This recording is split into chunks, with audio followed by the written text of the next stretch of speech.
Assalamualaikum warahmatullahi wabarakatuh. Perkenalkan, nama saya Gayulia dengan nomor NIM 201420001.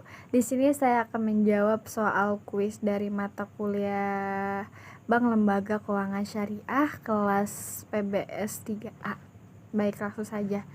Yang pertama yaitu jelaskan mekanisme kegiatan reksadana perseroan dan sebutkan produk reksadana syariah. Nah, reksadana perseroan ini yaitu wadah yang dapat dipergunakan untuk menghimpun dana dari masyarakat atau biasa disebut dengan pemodal atau bisa disebut dengan investor untuk selanjutnya diinvestasikan dalam portofolio efek oleh manajer investasi. Nah, investor ini bisa dapat berupa individu ataupun perusahaan yang menginvestasikan dananya dengan cara membeli produk reksadana yang dikelola oleh manajer investasi ataupun agen penjual reksadana seperti POEMS atau Propounds.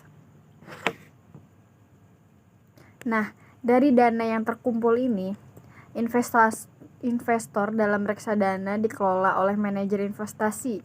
Manajer investasi adalah pihak yang kegiatan usahanya mengelola portofolio efek atau portofolio investasi kolektif bagi para investor. Untuk dapat menjelaskan dan menjalankan usahanya, manajer investasi harus mengantongi izin dari Otoritas Jasa Keuangan atau biasa disebut OJK. Lalu kemudian manajer investasi ini bertanggung jawab dalam kegiatan investasi seperti melakukan analisis, melakukan pengecekan, serta yang lain.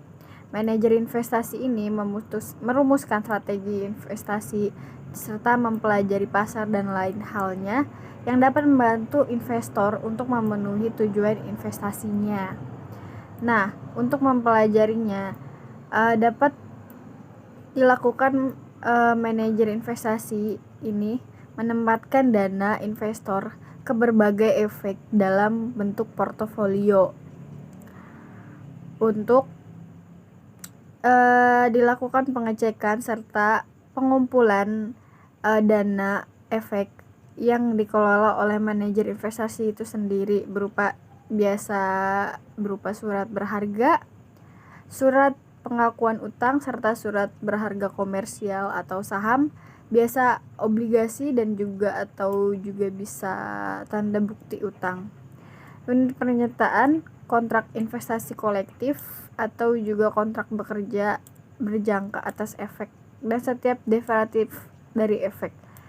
Produk-produk dari reksadana syariah itu ada apa aja sih? Nah, produknya ini yang pertama ada Fresh Balance Amar Syariah, lalu Appraise Equity Amar Syariah, BNP Paribas Pesona Syariah, Bahana Icon Syariah, Bahana Liquid Syariah kelas G, Batavia Dana Syaham Syariah, Cipta Dana Kas Syariah, lalu yang terakhir ada Cipta Syariah Balance, dan juga ada hal-hal yang lain selanjutnya.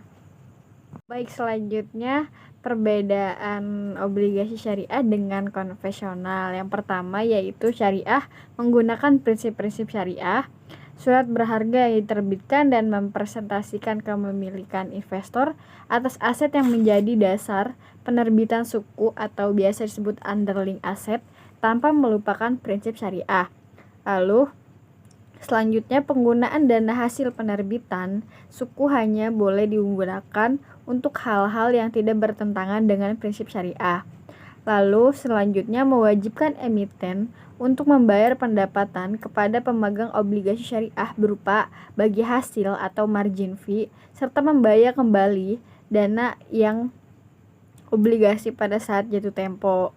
Lalu yang terakhir pengembaliannya terkait dengan aset, akad dan tujuan pendanaannya umumnya berupa imbalan yang berasal dari uang sewa atau ujrah, fee margin atau biasa disebut dengan bagi hasil atau sumber lainnya sesuai dengan akad yang telah disepakati.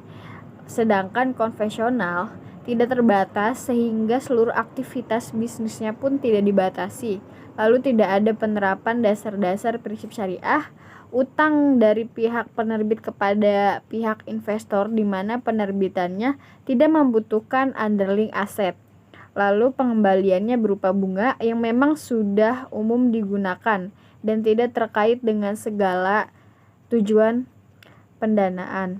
Lalu yang terakhir, pengembalian obligasi konvensional dapat berupa bunga. Terima kasih. Wassalamualaikum warahmatullahi wabarakatuh.